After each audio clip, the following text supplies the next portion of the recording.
নমস্কার বন্ধুরা, আমার চ্যানেলে আপনাদের সকলকে আবারও স্বাগত জানাই। আজকে আমি আপনাদের সাথে শেয়ার করব ডিম দিয়ে টমেটোর একটি দারুণ রেসিপি। এটি তৈরি করা খুবই সহজ আর গরম এক থালা ভাত শুধু এই দিয়েই খাওয়া হয়ে যাবে, এতটাই সুস্বাদু হয়। রেসিপিটি তৈরি করার জন্য প্রথমে আমি গ্যাসের উপর একটি কড়াই বসিয়ে তার মধ্যে দিয়ে দিলাম পরিমাণ মতো সরষের তেল। তেল গরম হয়ে গেলে আমি এর মধ্যে দিয়ে দিচ্ছি 2 টেবিল চামচ পরিমাণ রসুন কুচি। এবার এই রসুনগুলোকে হালকা সোনালি রং হওয়া পর্যন্ত ভেজে নিয়ে আমি এর মধ্যে দিয়ে দিচ্ছি পেঁয়াজ কুচি। আমি এখানে একটি মিডিয়াম সাইজের পেঁয়াজ কুচিয়ে রেখেছিলাম। পেঁয়াজগুলোকে এই পর্যায়ে খুব একটা ভাজার প্রয়োজন নেই, সামান্য ভেজে নিলেই হয়ে যাবে। পেঁয়াজগুলোকে সামান্য ভেজে নিয়ে এবার আমি এর মধ্যে দিয়ে দিচ্ছি কাঁচা লঙ্কা কুচি। এখানে আমি 5টি কাঁচা লঙ্কা কুচিয়ে রেখেছিলাম। এবার আমি মিডিয়াম টু লো ফ্লেমে অনবরত নাড়াচাড়া করে সব কিছুকে লাল লাল করে ভালোভাবে ভেজে নেব। পেঁয়াজটা এইভাবে সুন্দর ভাজা হয়ে গেলে এবার আমি এর মধ্যে দিয়ে দিচ্ছি 2টো ডিম। এবার আমি অনবরত নাড়াচাড়া করে ডিমটাকে ভালোভাবে ঝুরি করে ভেজে নেব। আমি এই রেসিপিটি তৈরি করার জন্য 250 গ্রাম টমেটো ব্যবহার করব, তাই আমি 2টো ডিম দিয়েছি। ডিমগুলো অনবরত নাড়াচাড়া করার ফলে একটা পর্যায়ে এরকম হয়ে আসবে। যদি ডিমের বড় কোনো অংশ থেকে থাকে তবে এভাবে খুন্তির সাহায্যে চেপে চেপে ডিমগুলোকে পুরোপুরি ঝুরি করে নিতে হবে। যখন ডিমগুলো এই রকম সুন্দর ভাজা হয়ে যাবে তখন আমি এর মধ্যে দিয়ে দেব আগে থেকে কুচিয়ে রাখা টমেটো। এবার এই ভেজে রাখা ডিমের সাথে টমেটোগুলোকে খুব সুন্দর করে নাড়াচাড়া করে মিশিয়ে নেব।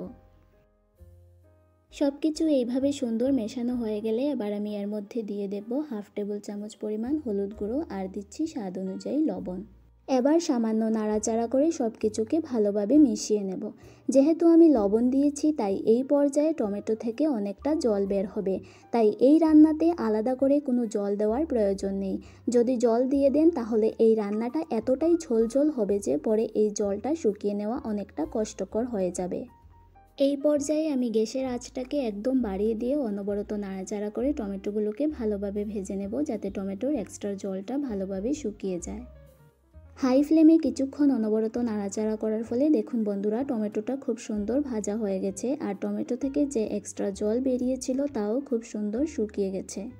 এই পর্যায়ে আমার রান্নাটা প্রায় হয়ে এসেছে। এই রান্নাটা তৈরি করতে খুব একটা সময় লাগে না, ঝটপট তৈরি করে নেওয়া যায়।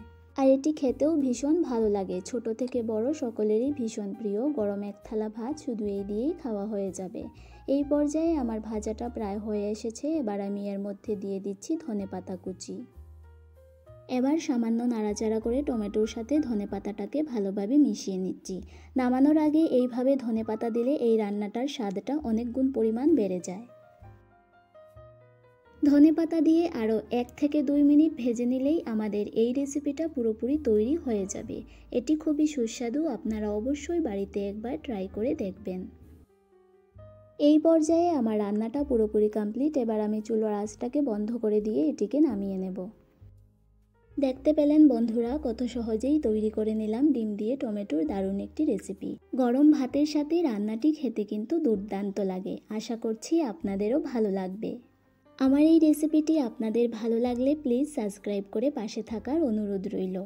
সাথে লাইক, শেয়ার ও কমেন্ট করতে একদমই ভুলবেন না। সকলেই ভালো থাকবেন, সুস্থ থাকবেন। দেখা হচ্ছে আবারও নতুন কোনো রেসিপির সাথে।